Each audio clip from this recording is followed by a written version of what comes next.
This is Unit 8, Key Signatures. The first page we're going to be doing major key signatures, and then it'll be minor on the following page. And we're going to have to identify some based on actual phrases of music. So, Unit 8, Key Signatures of Fundamentals of Piano Theory. And I already started it just because some of the directions are pretty redundant. Anyway, so a key signature is kind of like this key, like on a map, that helps inform you what notes to play sharp or flat throughout the entire piece. The book describes it as the sharps or flats at the beginning of each staff. It tells you notes to be sharp or flat in a piece and the tonic note or key of the piece. So it doesn't necessarily tell you the key, because once you see the key signature, it could still be major or minor. That's for you to determine as you are analyzing the piece. So keep in mind that it does tell you the notes that do need to be sharp or flat throughout the piece, and it can help guide you to the key of the piece. But just because you see a B flat in the key signature does not mean that it is automatically F major. It can be minor, and we'll see that later.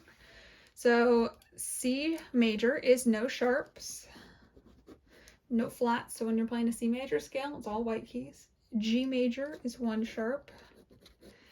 F major is one flat. D major is two sharps. And B flat major is two flats.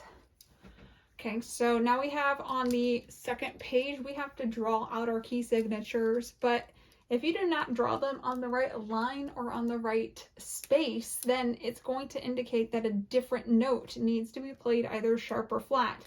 So make sure that you are writing them on the right lines. So, let's see, G major, I have my F sharp going on the F line for my treble clef, and on the F line for my bass clef. Then I have F sharp and C sharp. And obviously it's not going to be perfect because we are human and we can't draw perfectly because we are not a computer. Ugh. There we go, that's a B. And then B flat major is two flats. Just kind of practice drawing these. The more you do it, the easier it's gonna get. This is what it looks like when I'm going really fast. So now we're on minor key signatures. So a minor key signature can have a relative major, or a minor key, I should say, can have a relative major, meaning that they share the same key signature. So they're going to have a minor key signature can also have no sharps or no flats, just like C major. So C major and A minor are relative to each other. G major and E minor both share the same key signature, both one sharp, so they are relative to each other. B minor, two sharps, just like D major. G minor, two flats, just like B flat major. And D minor, one flat, just like F major. So these are relative keys, they're relative to each other. So how many times can I say that? Relative keys. Okay, so one flat is D minor. Two sharps is B minor. Woohoo! One sharp is E minor. No sharps and no flats is A minor, and two flats is G minor. So how do you find the relationship between the minors and the majors if we don't have them memorized?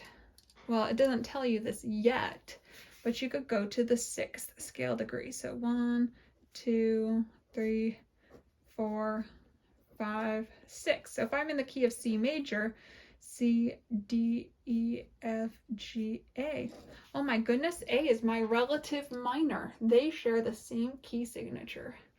So that's an easy way to do it. If you count to the 6th scale degree in G major, you'll find E. If you count to the 6th scale degree in D major, you'll find B. The 6th in B flat, you'll find G. And in F major, you'll find D. Did I say G here? You'll find G, and then you'll find D. Okay, so that's kind of just how to find it without just pure memorization as you go to the 6th scale degree. It says draw each minor key signature now. So I'm going to do the same thing that I did on the last page. Just drawing out my key signatures, trying to make them look as nice and neat as possible. And B flat, boop, boop, boop, boop, boop, boop. It works. Okay, the more you do it, the better it'll look. Or maybe it'll just stay sloppy your whole life. I don't know. This is what it looks like with over 20 years of experience writing. So, I don't know.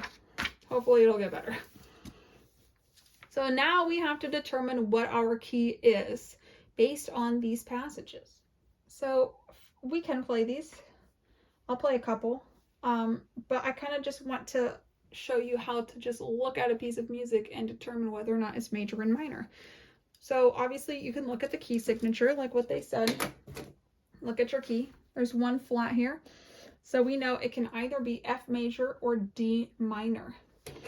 But I'm looking at these broken 1 chords here, an F, an A, and a C, an F, an A, and a C, and then a 5/7 chord, and then a 1 chord on the key of F major. So this is not going to be minor. This is definitely major. Excuse me.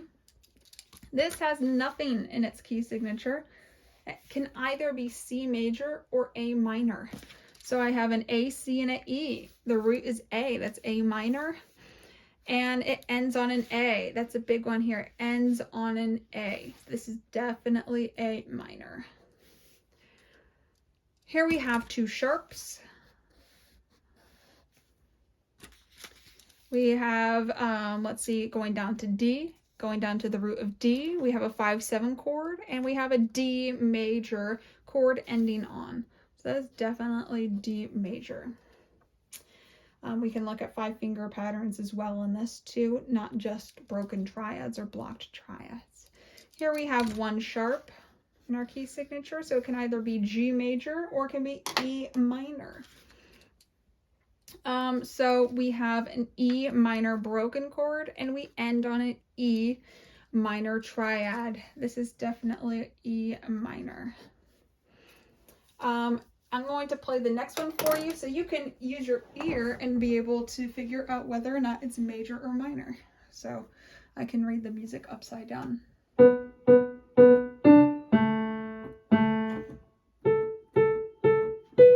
then, sorry, I was not prepared for my left hand because I was not reading ahead. That is definitely major. It was difficult to tell a little bit right here. But when we got to the quality of this chord, it was pretty easy to tell. So we end on a G major chord. And we have an F sharp in our key signature, so that's just plain as day. Here we have 2 flats. I'm going to attempt to read this music upside down again. Let me just move the music for like 2 seconds here.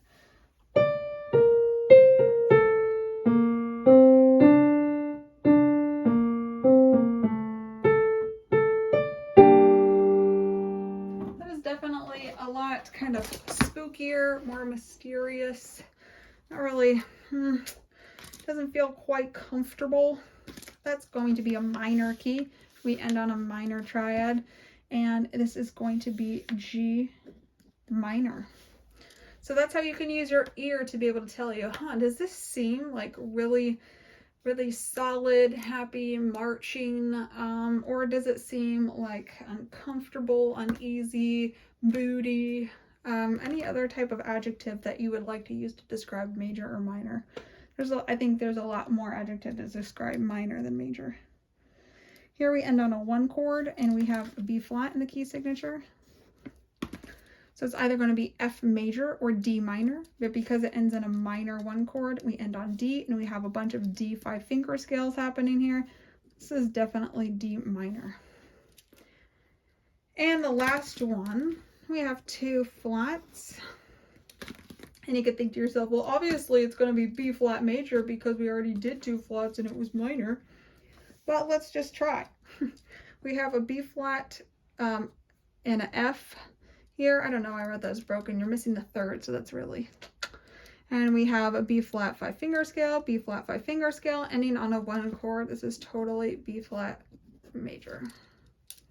I think that's the end of this unit. Yes, it is.